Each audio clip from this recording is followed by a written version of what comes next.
Good morning. Welcome to the morning meeting. It's 9 o'clock Eastern time, 6 o'clock in Los Angeles, and some other time in Germany and Moscow. Thank you for joining. This is the morning meeting based on the Network News Division's morning meetings where they talk about what's happening. And gentlemen, welcome in. Sean, we're thinking of buying a countdown clock graphic for the Friday summit, but we don't know what time it starts. Thoughts on that? Oh, what's the time difference for Alaska? Isn't it 3 hours? No. It's 5 hours, I think. Yeah, they're west-ish of. I mean, you can see. I also think Alaska has like 3 time zones. Let's get. I would imagine. Let's get some research. I would look at part of it is let's get some research on that. Well, bottom line is, I think you're probably right with the island chains, but I think I'm looking here. I would go with the Anchorage time zone. Yeah, it's currently 5 a.m. in Juneau. I was just going to say, yeah. Juneau, so that's 4 hours. 4 hours. And in Anchorage. Yep. In any event, and they use American dollars there. Thank you for joining. If you're here on the two-way platform, please raise your hand if you'd like to get in the conversation. Bob, Dan, and Professor Kenny already in the queue. We'd love 3 new people today. There's a chance today's episode will require 3 new people to keep the show from being canceled. So if you've never raised your hand before, please do. Thank you for being a part of the two-way community. And if you're watching on X or on YouTube, enjoy the program. Started right on time, as our programs tend to do. And don't raise your hand and don't put smack in the chat. Peace, love, understanding, always at the top of your mind, the tip of your fingers, and from head to toe. Thank you for being part of Two-Way. As was said, let's run through the day. Not a whole lot going on as Europe and the United States and people in Moscow brace for Friday's historic summit, which could be anticlimactic. We'll talk about that.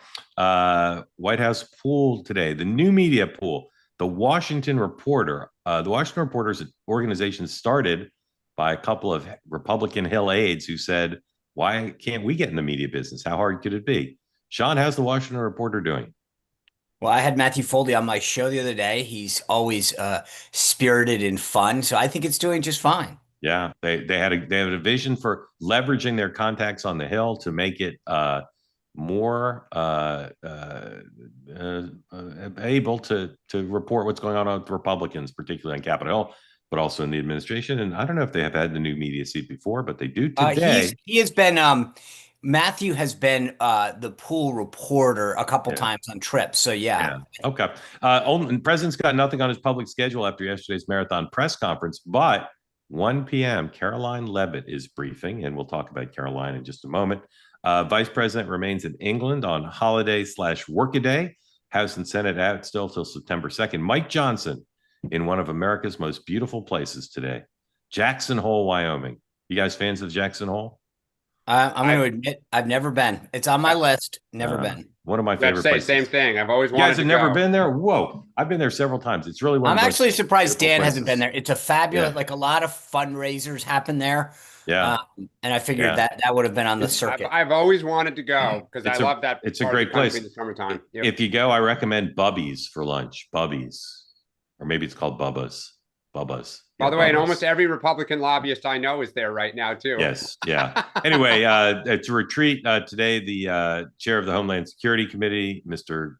Garbarino, and Senator Barrasso will be amongst the featured guests for Speaker Johnson's retreat. And it's a great way, if you've got enough money to give Speaker Johnson's various campaign committees, feel free to pull up a chair and drink late into the night with lobbyists and members of Congress just there doing the people's business.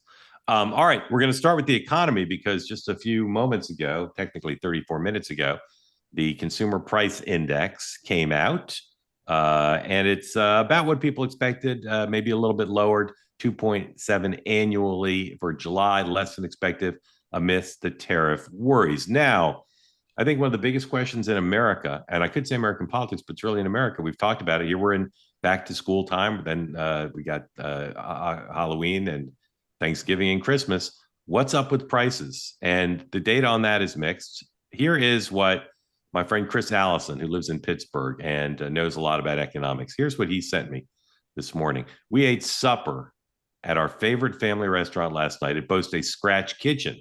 The owner said that he is getting killed by food prices. It's usually jammed. And he says he is now losing money on a monthly basis. He can't be the only one. This is about to become a thing.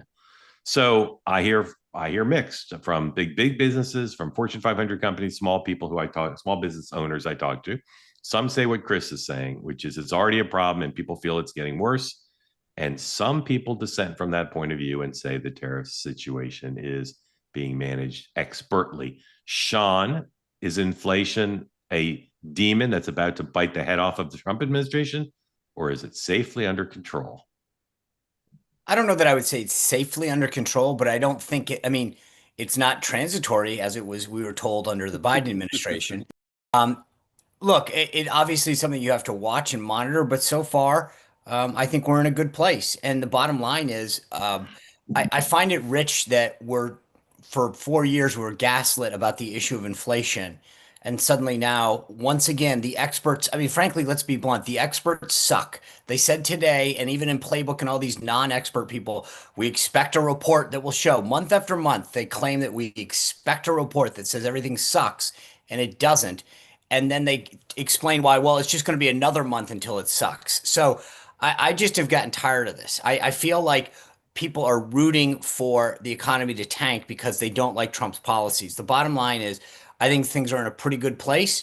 We're not just in the short term, but obviously we will get a much better long-term situation. So, you know, I think we keep rooting for a strong economy. I feel like we're heading in the right direction. These deals are good and will benefit us even more in the long run. Dan?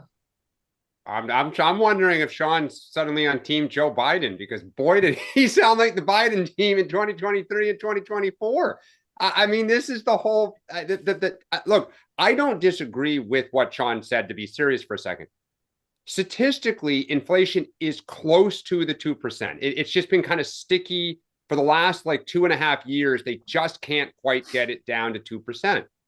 The problem for the Trump team is the same problem for the Biden team, which is that Americans don't feel that inflation is under control. And Sean, you talk about this all the time, the gut. There hasn't been a survey since Trump came into office, and there wasn't a survey in 2024, where about 60 to 70% of voters said inflation was a concern to them. So for whatever reason, Americans are just not getting off this. Now, look, the price of eggs and gas is down. The price of beef, the price of beef is through the roof. So if you're having a barbecue, you're like, WTF, right? That's higher. And I get it. Prices go up and prices go down. The problem for Trump is voters keep saying, we don't like what's happening.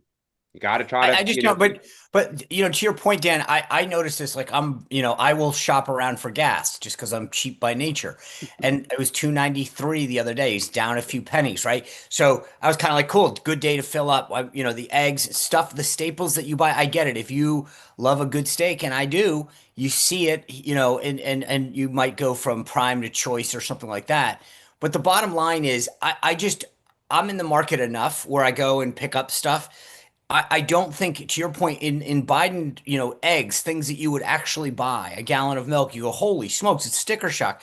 You're not getting that right now. I mean, there might be some stuff that is affected by this, clearly, like beef or whatever but to your point, that's not stuff that everyone's buying every week in truckloads. I will say, and this is true during COVID too, and I don't know enough about the restaurant business to have a strong point of view here. Restaurants owners seem to be particularly stressed as compared to consumers. And I don't know if that's because they don't want to pass on the increases. They don't want to reprint the menus, whatever it is. But restaurant owners, I don't know if they are the canary in the coal mine or they're kind of an aberration.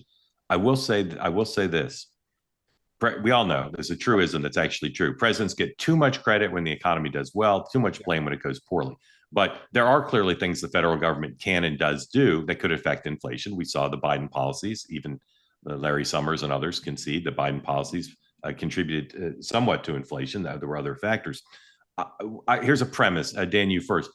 I just don't think Donald Trump and Scott Bessent are going to let the economy be bad. If to the extent they can control it between now and the midterms. And so if we get to Halloween and Thanksgiving and things are bad, I think they're gonna try to fix it. I don't know exactly what they'll do, but they're not just going to sit back and lose the house because inflation is a problem. What do you think of that premise? I 100% agree. I give Trump great credit that he is always on the front foot about the economy. So I agree with you. Whereas Joe Biden was just like, we pass policies, go sell it harder. Trump will try to change the subject. He'll put something new on the table. He'll blame somebody. He'll do something.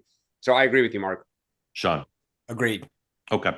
China, obviously, China, there are two schools of thought in journalism and in geopolitical analysis. One is China's one of many stories that should be covered on a regular basis. And the other is everything's about China and the twilight struggle for supremacy on defense and espionage and technology and spheres of influence and the economy. So yesterday, the president, 103, as we were headed towards the deadline for the tariff ending, signed an executive order that will extend the tariff suspension on China for another 90 days. That's a lot of days. That's like the Mexico days. All other elements of the agreement will remain the same. Thank you for your attention to this matter. Donald J. Trump, President of the United States of America. So, he really wants you to read the post when it has both "thank you for the attention to this matter" and the sign off. China is now got negotiation and U.S. negotiation runway here. Some people are saying that the summit is going to be as early October around an international summit in Asia. Sean, where are you currently on the prospects of a Xi-Trump fall summit? Definitely, maybe. When is it? Where is it? What do you know?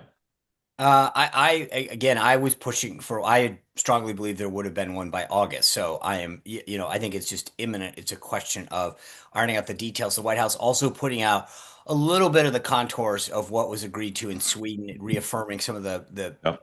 So I think they're moving in the right direction is what I'm, between that, the paper they put out yesterday, they're pushing in this direction. They want it. I think the problem is they keep getting overcome by events where it's the number one issue until about 10:30 in the morning when they go, oh, guess what just became a bigger deal, this Putin thing. And so let's see how Russia goes. But I think the trade deals and that August 1st deadline slowed things down a little bit, allowed China to go on the back burner for a second. But I believe that there's enough people that are pushing for something that so whether it's early or mid October, I think it is imminent. Dan, if you're a White House advisor and the president says, okay, if we're headed towards the fall summit, I want to go in with as much leverage as we can have. What are the things the Trump administration can do between now and that summit for more leverage? For more, I mean, you might want to launch some 301 or 232 cases so that it looks like, we've got more tools in our toolbox. We're putting you on notice. I don't. There's things they can do, but this goes back to why he punted on the 90 days. Right. I think the problem is you don't want to do too much that would irritate them and have them say, fine, no summit. Dan, what could the president do to have more leverage? Yeah, I think he could potentially start to put some more the Russian sanctions. I mean, this ties into Russia, the Russian sanctions on the Chinese for all their engagement with Russia and buying their oil. He could drag his feet on these advanced chips that the Chinese so badly want. And he could put the tariffs back on. The problem with every one of those is it ricochets back to us as well. And we are talking about the economy and the potential for inflation.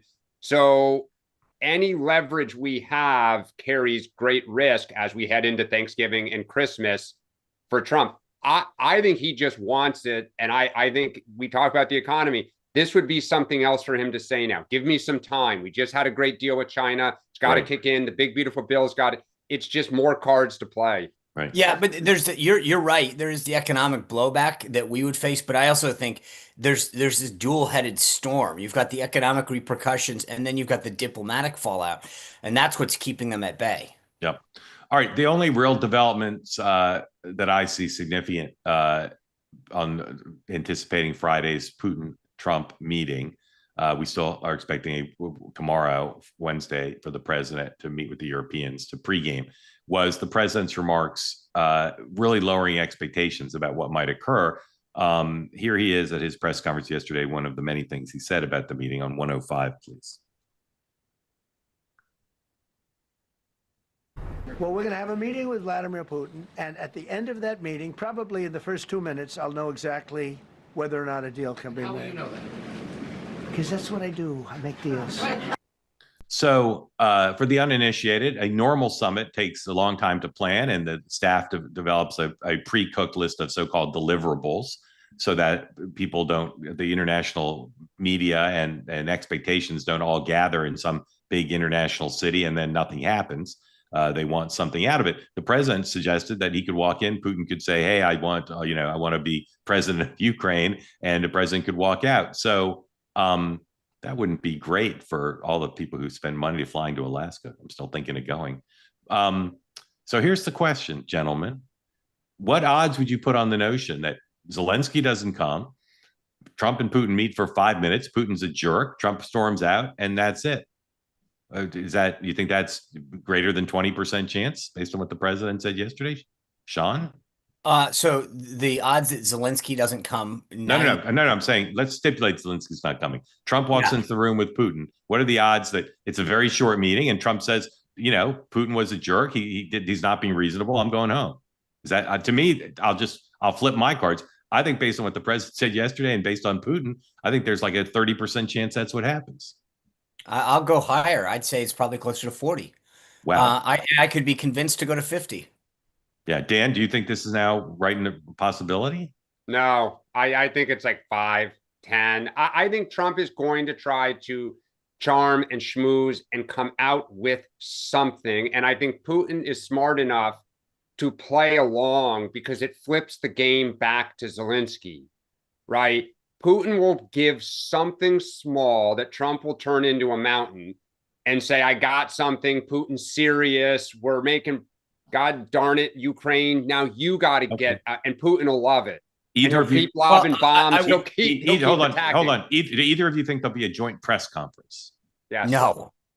I'm sorry. One of you said yes. One of you said no. So that's maybe. I'm clearly in camp. So you So think wait a sec. Is Trump going to fly that far? Well, he'll come and do a historic meeting and be quiet and leave. No, he'll come and do it. He'll do his own readout. He'll do his own. I think they do it together. Also, just to be clear, one thing that everyone sometimes misses about this is that what Trump was doing in my mind yesterday was laying the predicate. This is all about him making sure that the field is like the negotiating field. So yesterday to me was a big signal to Putin that said, you know what, I show up there, you don't mean business, I'm walking out. Yeah. And that was to me another attempt by Trump to make sure that the ground was ready for him to say, you know what, I will walk out. Now the Wall Street Journal reports that the Russians are talking about this as a summit about a variety of topics, that Ukraine's just one of many things, and that a part of what they're discussing is something that Trump is clearly interested in, which is rebuilding the U.S.-Russian relationship about economics and energy and all sorts of things. Dan's shaking his head because he's a hawkish Cold Warrior. So let's do the logistics here. How long does it take to fly from Andrews to Anchorage? It's like 7 hours, right? Oh, Seattle is 5.5. I think it's got to be longer than. You got a bigger plane. I think it's 7. I think it's 7 hours on that plane. So let's say it's 7 hours. So again, what time's the summit? Unless he goes the night before. Does anybody think he's going the night before? I think the summit's going to be in prime time on the East Coast. Prime time on a Friday night on the East Coast. 6 o'clock. Well, no, so that he gets in the news at between the 5 and 7 East Coast hour. But do the math. Let's say he leaves. He never leaves earlier than 8. Okay. So you get there at 3. Get there at 3 Eastern. Do the summit from 3:30 to 4:30, 5:30 comes out. Evening news is led. But Two-Way Tonight is talking about it. But here's the question. Or Two-Way Tonight and the Sean Spicer show. Two-Way Tonight. Well, Sean Spicer show might be pre-taped, so I'll have to figure that out. Here's the thing. Okay. The president, I assume from what he said yesterday, he's going in there. This could be a 2-minute meeting or it could be a 3-hour meeting, right? So if you want coverage, I don't see how you can start it that late. If you want to make sure you get coverage, because what if it's 4 hours? Let's say it starts at 5, then it's 9 o'clock Eastern time. See what I'm saying? Just like we don't know enough about the logistics and how this is going to play out. But I don't know if Trump wants to be talking about this Friday night at 9:30. Maybe. Well, it's a Friday in general, so just right there. Yeah. Well, but if it's even at noon in August. Well, but it still would dominate the world. Do you guys think like the Dutch media is going? Like, is everybody going to this, or is it just basically the U.S. press? They haven't sent out, as far as I can tell. They have. Okay. It was for planning purposes only, so I shouldn't say much about it. But yeah, they've sent out a press advisory. But not a lot of details, I'll tell you that. All right, DC crime. Lots to show you about this to set it up. And again, we always try to be forward looking here, so we're not going to review too much. But the president had that long event. Then former Fox hosts went on Fox. Here's Judge Janine, who's the DC U.S. Attorney. 106, please. Newly confirmed. Again. And make no mistake, this president has a constitutional right to protect the people in this district and to make us safe. And until he came along, it was just going along and, oh, yeah, maybe it got a little better this year, but it's never good enough. It's never peaceful enough. And that's the problem with D.C. and these apologists who say, oh, we're not as bad as we used to be. Nonsense. It's time for us to get rid of crime and make criminals accountable. And that D.C. Council, those laws that they pass are absurd. They are defense-oriented, they are criminal-focused, and the criminals know it. Here is Secretary of Defense, former Fox News host Pete Hegseth on Hannity. I'm sorry, on Ingram. That's good. And the National Guard going to be picking up these tents. So the homeless tents are all over the city. They're on K Street Tunnel. There are some dotting along the area here. There were more before. Some of them have been cleared out. What about those? We're working with the marshals and alongside them, alongside Park Police, alongside everybody else. Wherever they need the National Guard to assist, we're happy to be there. Do you know where the homeless people are going to go? That's not really my lane. Yeah. Our job is to stand alongside law enforcement. We'll do that. All right. Twitter just on fire with lots of reaction. Here are three ordinary Americans and their reactions on Twitter. First, 109, Bacha, our two-way colleague, said this: every liberal journalist excoriating Trump taking charge of DC safety is secretly thrilled they won't get carjacked anymore. They see it as their job to lie about what they know is true because they're Democrats and the truth is bad for their side politically. It's so gross. Over 400,000 views for Bacha. Here is a guy named Stephen Miller. Not sure who he is. This is a 111. Stephen Miller. Crime stats in big blue cities are fake. The real rates of crime, chaos, and dysfunction are orders of magnitude higher. Everyone who lives in these areas knows this. They program their entire lives around it. Democrats are trying to unravel civilization. Pres Trump will save it.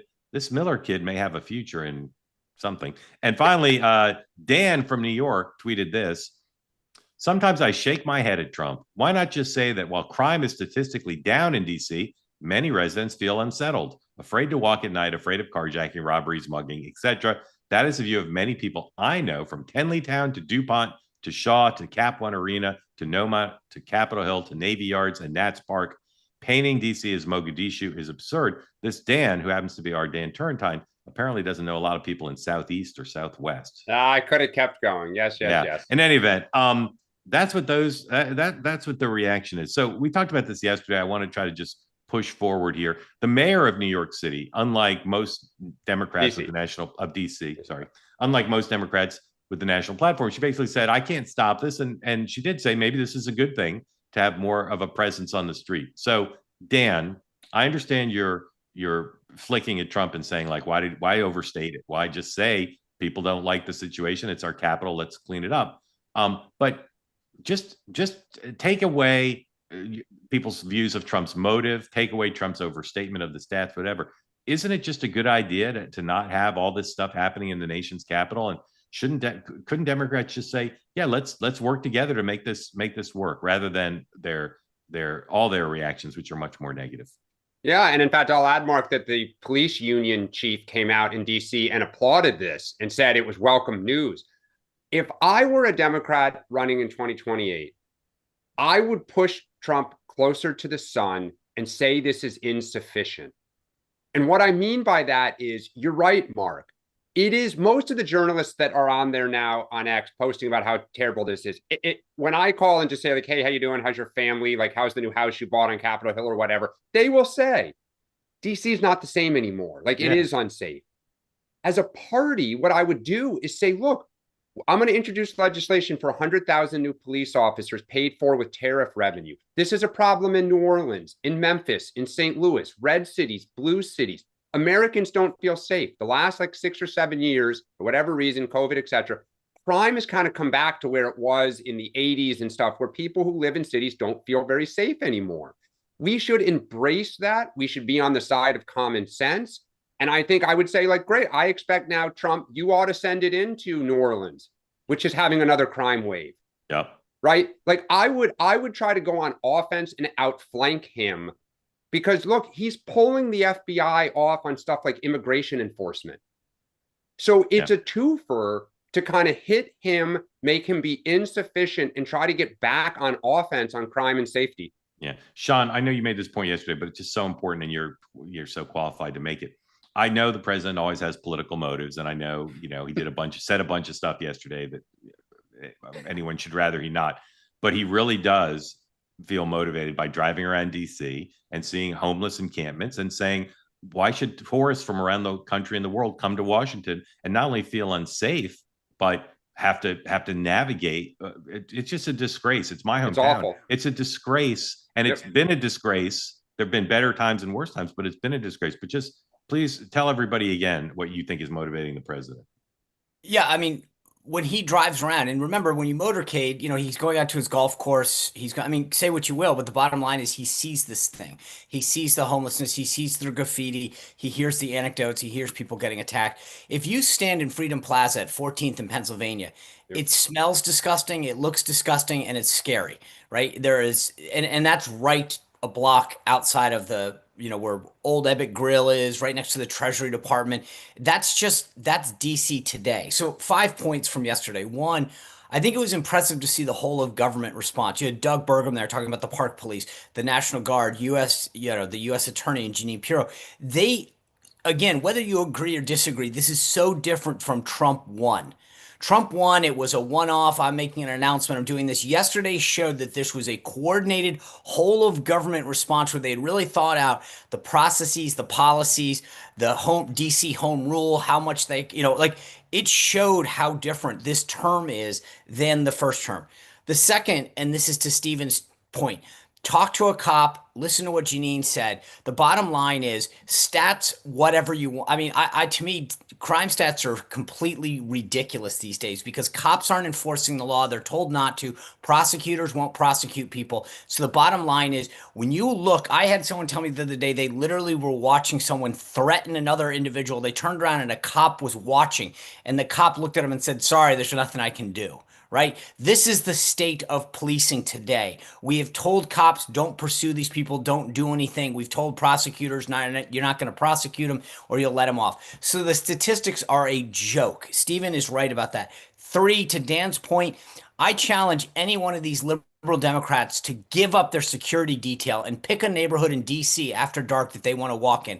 Of their choice. I guarantee you not a single one of them would walk anywhere. Maybe in Tenleytown or Cleveland Park, maybe. That's it. Because you walk in Navy Yard after dark, I'd be a little scared. 4, I agree with Dan's response. If I were a Democrat, this is one that you should embrace. Say, you know what? I don't agree with the president on most things, but having a safe, clean, national capital that we can be proud of that welcomes the rest of the world and is good. And so on this issue, I join with him. And the last, to Dan's point, this is what the DC police union said yesterday. The union agrees that crime is spiraling out of control and immediate action is necessary to restore public safety. The chairman of the police union went on to say this: crime is out of control and our officers are stretched beyond their limits. That's the DC police union, not Donald Trump saying that. All right, we got 4 other topics. We're going to do them really quick. No 5-point plans, please. And then we're going to go to your questions. So please raise your hand. And again, we'd love to get new people in. If you've not asked a question on this program before, please raise your hand. All right, Epstein, next week, press release yesterday from Ro Khanna and Mr. Massey, who are a bipartisan team leading the movement to push for more Epstein-Maxwell disclosure, put out a statement saying that they're going to hold a press conference when Congress returns with victims, not victims of other men, but victims, according to the release, of Epstein and Maxwell. I will say, although victims appear on cable news and they speak up, I don't think there's been anything quite like this. So again, short answers, gentlemen, if you would. Dan, how impactful will this event be in pushing the White House and Speaker Johnson for more transparency? It has the potential to be huge, particularly if it's a slow news day. Sean? I imagine Trump's going to counter-program this. I agree with Dan. It depends on the day. If there's a lot of news, lower likelihood. If it's a slow news day in August, This has the potential to captivate. And it's also depends on the victims themselves, how graphic, how impactful, and Exactly. you know, do what they say could, you know, if it's a nothing burger, it's harder. But if they give some real compelling firsthand experiences, or then this could really blow up. So it's got I agree with Dan. Yeah. It's got potential. All I'll say is we already know that Maxwell and Epstein were bad people. She was convicted. He had been convicted previously. I still the push for, and I mean no disrespect to the two members of Congress and the women they're going to appear with, the push for disclosure is about other people. I still don't understand where the accusers are accusing other people of being involved with this. That's the Well, to your point, confusion I Mark, have. this is the fundamental pretzel that everyone's tied in right now. Is what are we disclosing, right? Yeah. Someone goes, I want further disclosure, and to your point, you've got victim statements, you've got what are they 302s, none of that stuff you can just release. So the problem is, and this gets back to the origins of this, the expectation was created.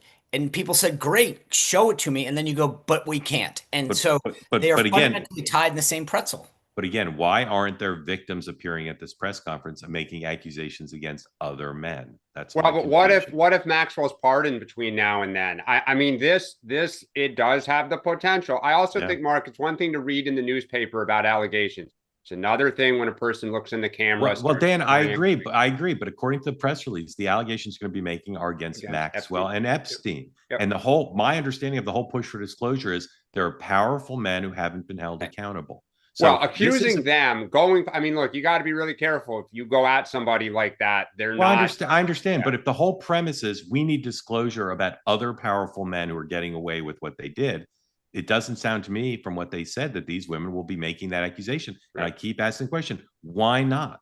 If there are other men whose wrongdoing is at least alleged, where are the people alleging it? I just am confused by not seeing it. All right.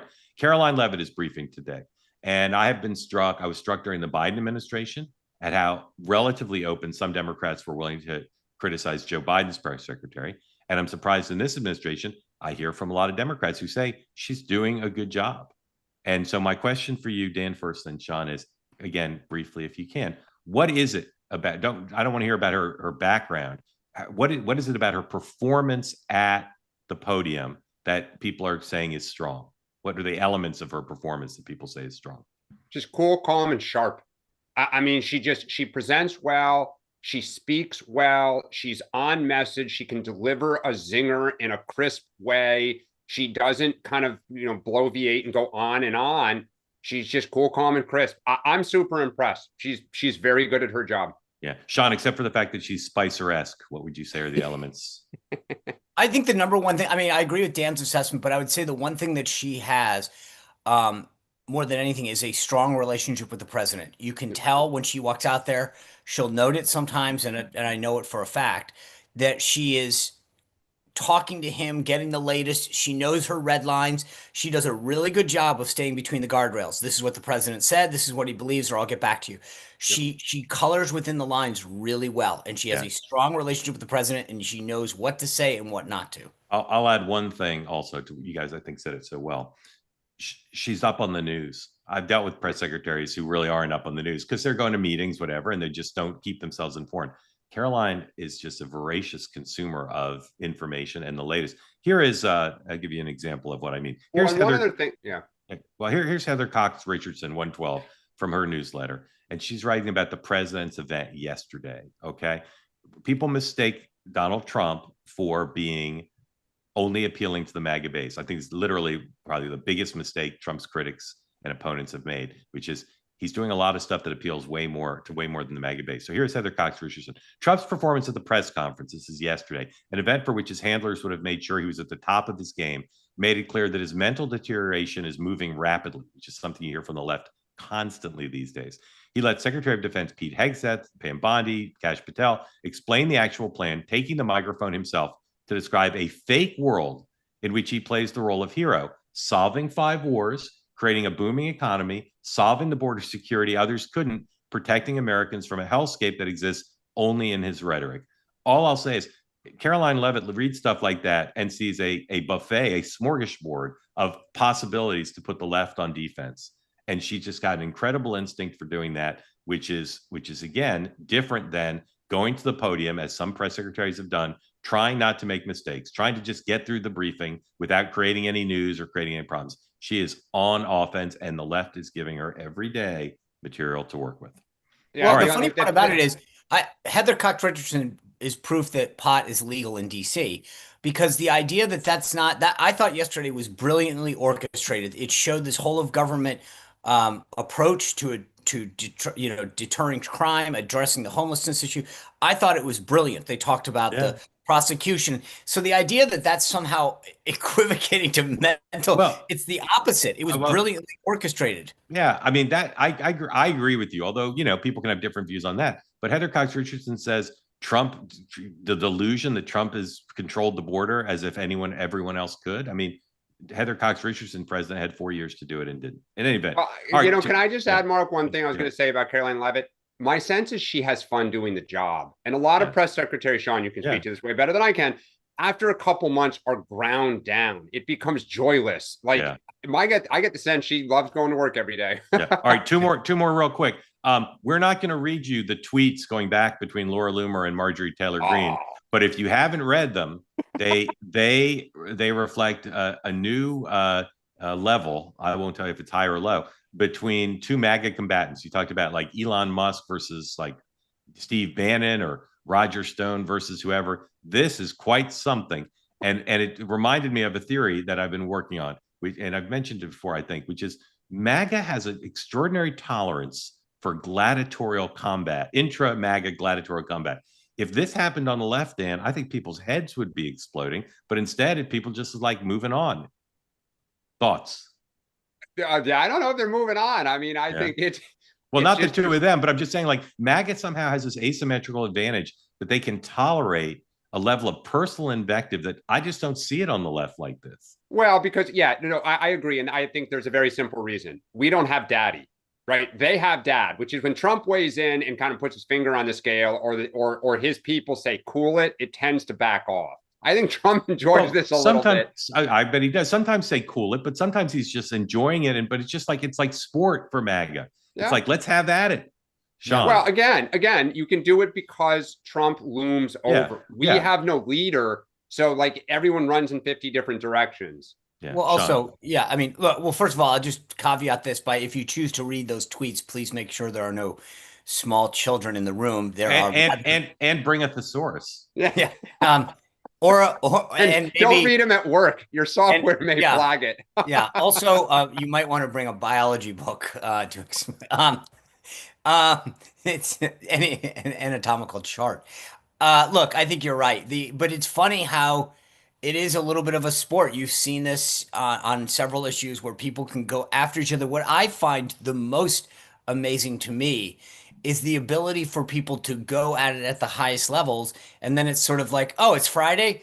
Yeah, exactly. You guys don't want to come over tomorrow morning? That's like, exactly what I mean. It's like, it doesn't discombobulate them. It doesn't bring them to a halt. It's just kind of like, but I think to Dan's point, I wouldn't phrase it the way he did, but the president leads the way in this. He can beat the crap out of somebody and then be like, I just invited, Hillary Clinton to the Rose Garden to receive a medal. And you're like, what? Like, he can do it better than anybody. He crushes somebody and then lifts them back up and resurrects them. Yes. Anyway, you should go read those if you're interested in American history. Lastly,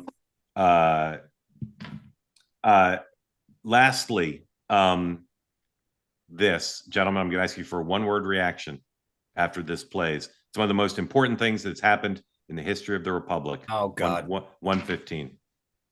So I wanted to show you something. Okay. What do we got? We got a briefcase. Yep. Mint green with TS on it. Yep. What's in it? This is my brand new album, The Life of a Showgirl. TS 12! Yeah. Sean, one word. Pass. Oh my God. Dan. 3 words. Mark's Christmas gift. One word is epic. All right, now it's time for your questions. I don't understand you, Tim. And now it's time for your question. I always follow the rules. No, not that. A young American has topped the Beatles, and you're acting so unpatriotic. I don't think you love America. All right, time for your questions, comments, recipes, suggestions of Loomer versus MTG, whatever you want to talk about. We're here for you. That's the way two-way works. So please raise your hand. And I have to say, we have so many of our great returning people, some of whom will certainly be called on, but we would love some new people. And we start with, the band I said was the most Dickensian part of the two-way community. Ladies and gentlemen, welcome in Dan Smart. Dan, have you asked a question on the morning meeting before? No, Mark. New person number one, Dan Smart, welcome in. I never kid people who have last names that are kiddable. I just don't do it because your whole life people have been like, not so smart. Da, da, da. Yeah, well, it's been You've heard them all. You've heard them all. But rarely has it been said of you that you're the most Dickensian named person on the two-way platform. So that's new. Well, I prefer Mercurial. Okay. Right. Welcome in, Dan Mercurial Smart. Tell folks where you are and what's on your mind for Sean Spicer and Dan Turrentine.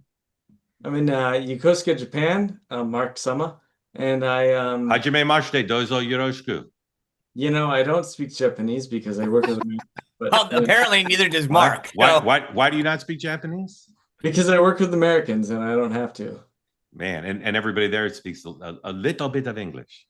A little bit. It's so annoying when they speak Japanese. Well, anyway, I hate when you go to another country and exactly your language. As Steve Martin said, those French have a different word for everything. Dan, how long have you been in Japan?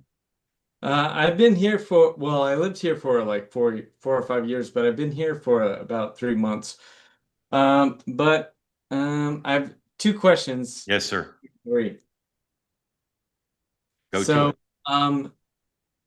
First off, you love Sydney Sweeney, so I want to ask Sydney Sweeney to the Navy Ball in San Diego this fall.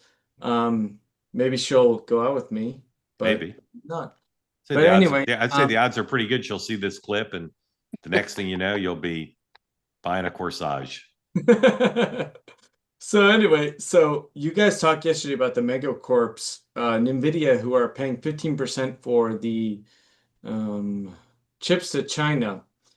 I just want to say that I'm in active duty, so the words I say are not my own. I mean, yeah, they are your own. Yeah, they are your own. They're not speaking. You're not speaking for the Secretary of the Navy. Do you want me to, Dan? Do you want me to help? Yes. Comments for that of my own don't reflect those of the Department of the Navy nor the Department of Defense. Yes, sir. So, but anyway, they have more. These megacorps have more money than the Beatles have popularity, which is raking gobs of cash for decades since we have the U.S. taxpayer. The U.S. taxpayer should get something out of it. China wants to destroy us. They want to kill us all, and they want to have control over Asia. So why not allow the U.S. government to make money on the people who want to make money on China? Let's Okay, well that is a point it's a point of view not shared by Dan Turrentine, Mark Halperin, and Paul Gigot. So let's let Sean explain. Well, no, I mean, I have a question for you, Dan. Go ahead. Do you like capitalism? Yeah, you know, you say that, but Republicans love to win on principle. No, they love to lose on principle. And there are some principles which we can't win on. So if you say, oh, we have to win on the principle of capitalism with China, I say no. We need to make money off capitalism with China because they want to kill us. And if we allow these giant corporations to make money off us, we're losing. So we need to win. And Sean will agree with me on this, I believe. Yeah, I think he agreed yesterday. Dan, it's better said than I've heard anybody say it. You know, all in on beating China and all in on populism and saying our corporations that are rich need to be part of beating China rather than just helping China. So I think it's you speak for tens of millions. President addressed it fairly well yesterday. Yeah, he did. Dan, you speak for tens of millions. You just don't speak for me, Paul Gigot, and Dan Turrentine. I mean, I thank think you the for question joining. is like Yeah. just where, I mean, look, Bernie Sanders and AOC would agree with you. I mean, if that's the theory, which is companies that are large, that have big balance sheets, the United States should take a piece of that in exchange for kind of the rights and privileges of operating here and trading with China. The problem is then, like, I guess we're taking stakes in JP Morgan and Pfizer and Walmart and Caterpillar, and Right. that's called communism, Yeah. right? Well, Dan, go ahead, Dan. One more well, point. Go ahead. I think China is special. China is Yeah. special. Yeah. Oh no, Dan, but they all deal in China. yeah. Every Yeah. one of them. They're all helping China in some way, giving China something China wants. Something China wants. But you could argue, I think, Dan, tech is different, and you know, they're not going to kill us with a tractor. Dan, thank you for joining. Thank you for being part of Two Way, and please go on Babbel or one of those things. Learn a little Japanese. That'd be my recommendation. Robert, welcome in. Thank you for joining. Tell folks who don't know where you are what's on your mind for Sean and Dan. And have you been on this show before? I have not. I have been watching for a very long time, and I've been an ardent follower of yours, Mark, for many years, and your father, Morton. Thank you for that. I'll send I you want your to best. just say Grateful I'm to you. from Asbury. I'm in Asbury Park, New Jersey, home of the highest governor's race in the country. Yeah. Got a good shot at keeping the Democrats from getting 3 consecutive terms, which they have not had in decades, against an unpopular incumbent. You have the New York suburbs, Passaic County, which is a Hispanic county, went from a Biden 19 to Trump +4. You're going to have Mondami definitely having an effect in Bergen County to the commuters up there. So it's a matter of, can Mikey Sherrill stop talking about Donald Trump and start talking about local issues, is what Jack Ciattarelli's doing. She's not doing it. As far as I'm concerned, she's Mikey Murphy all over again.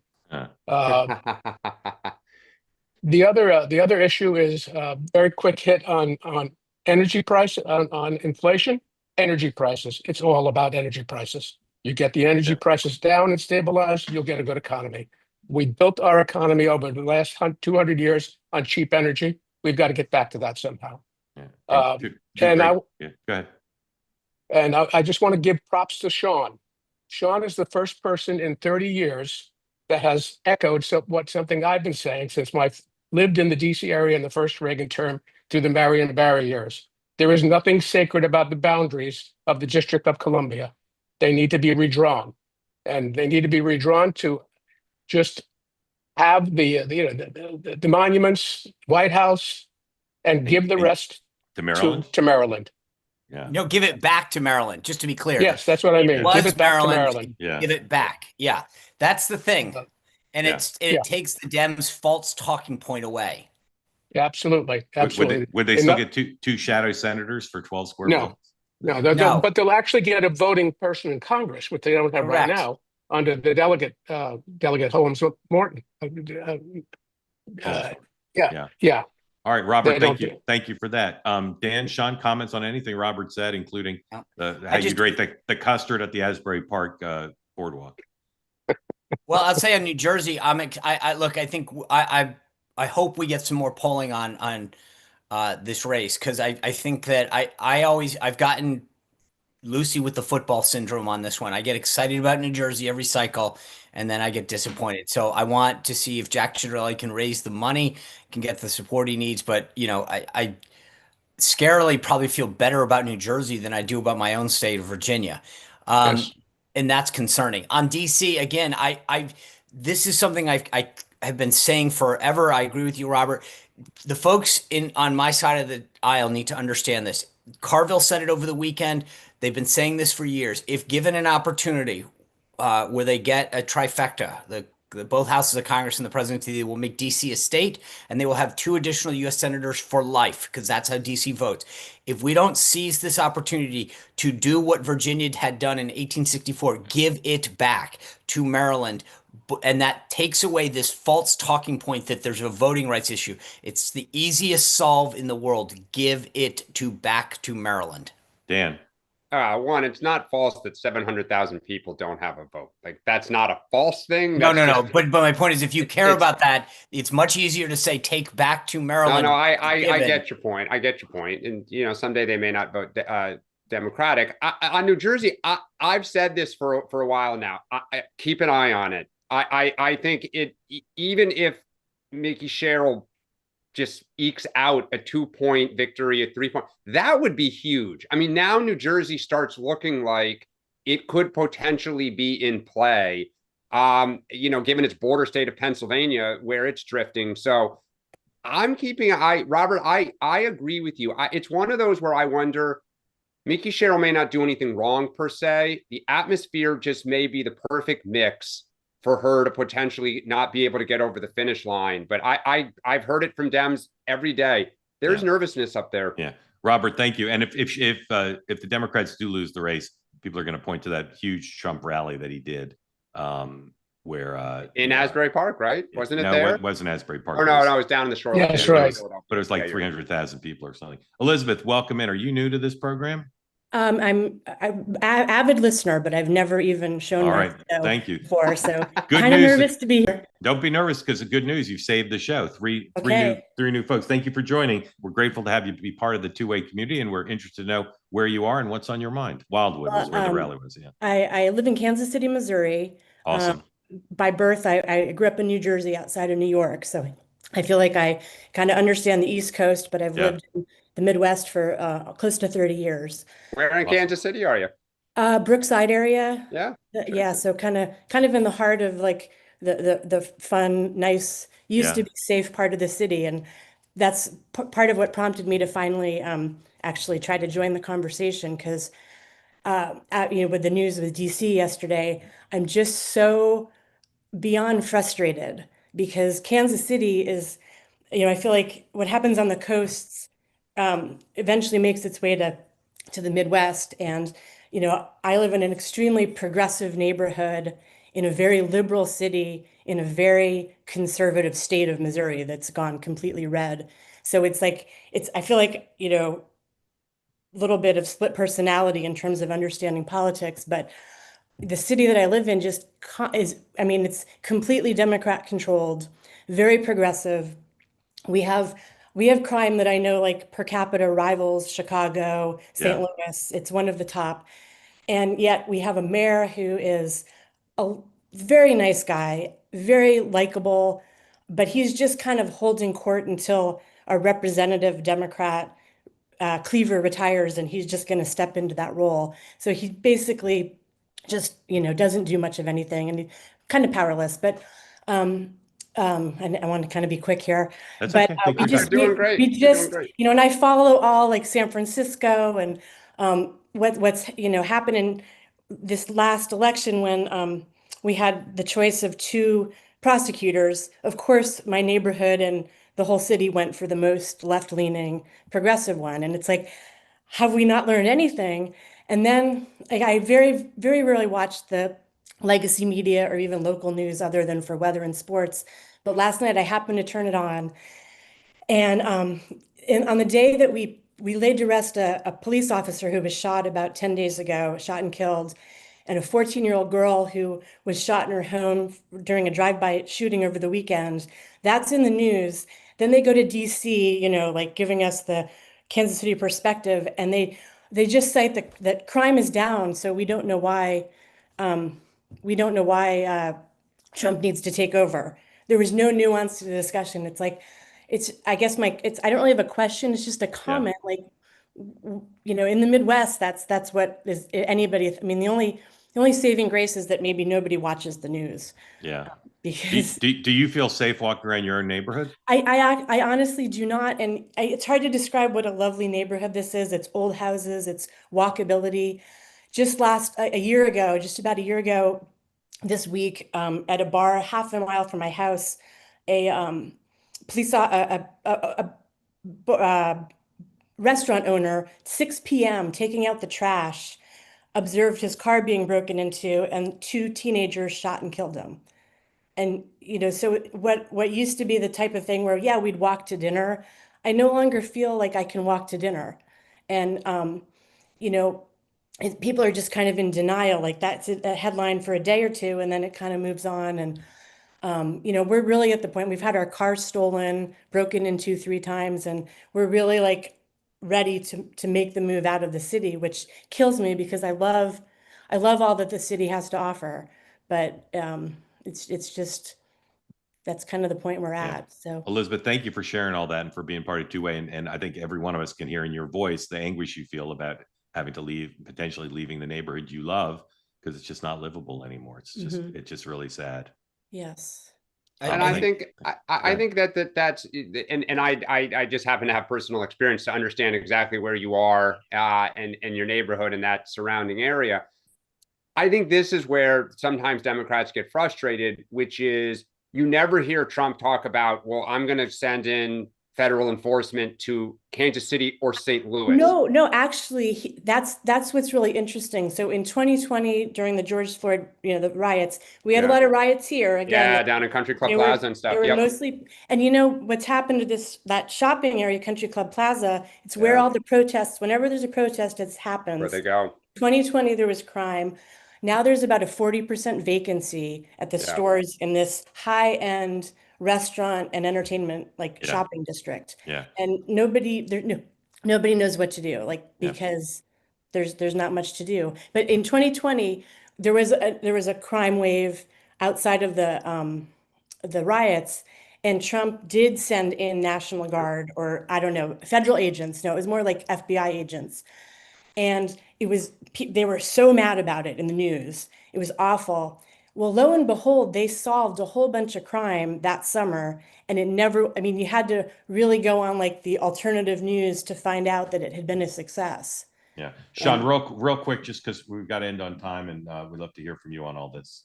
So 2 points I'll make. One is, DC is unique because it is a federal district, and the president has unique powers over both the National Guard and his ability over the Metropolitan Police Department. But I think it's important if he shows that how serious he's taking it here. I think there'll be potentially an outcry. Also, DC, one of the things the union's asking for is a change in the law.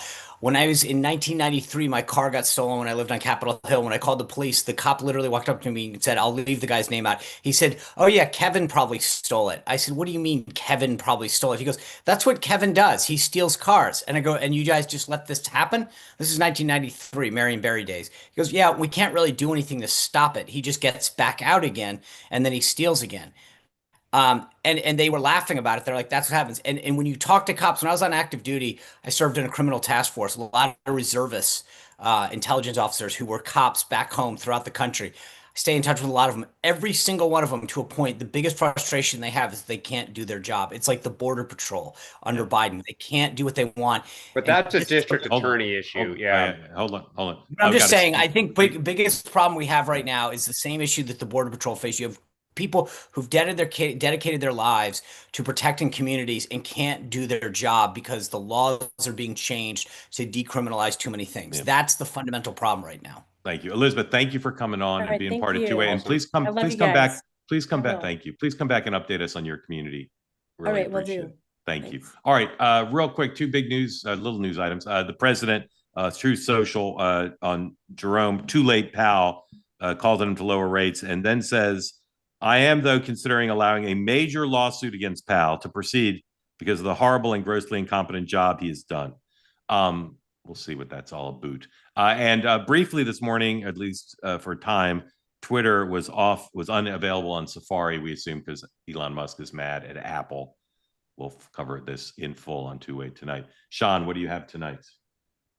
2 guests. John Lott is the president of the Crime Prevention Research Center. He's going to break down DC crime. But then we will also have on Greg Pendleton, who is the chairman of the DC Police Union, to hear what's really going on in DC, the concerns that cops have in DC, and whether or not why they support the president's call to bring in the feds. All right, 3 2-way opportunities today, 4:30 p.m. live participation in a Moynihan Report taping, so not on YouTube, but on the 2-way platform. Peter Moskos, author of the book Back from the Brink, Inside the NYPD and New York City's Extraordinary 1990s Crime Job. Highly timely, of course, so join Michael at 4:30 Eastern time for that. 2-way tonight, Lindsay Keith and Aaron Parness will join me on 2-way tonight. Full coverage of pretty much everything, including Elon Musk versus Apple. And then Moynihan Report episode will air at stream at 7 o'clock. Michael's guest, Aiden Turtle Boy Kearney, at 7 o'clock tonight. And new episode of Next Up coming up. More on the Washington Post and legacy media and why they remain so liberal, even though it seems like bad business. Gentlemen, we'll be back in 23 hours. Thank you all for being part of the two-way community. Great with Alaska updates. We'll have our Alaska minute-by-minute updates, and loved having 3 new folks on today. And again, appreciate the returning folks raising their hand, but we like to cycle in new folks as well. Have a great day, everybody. We'll see you at 6.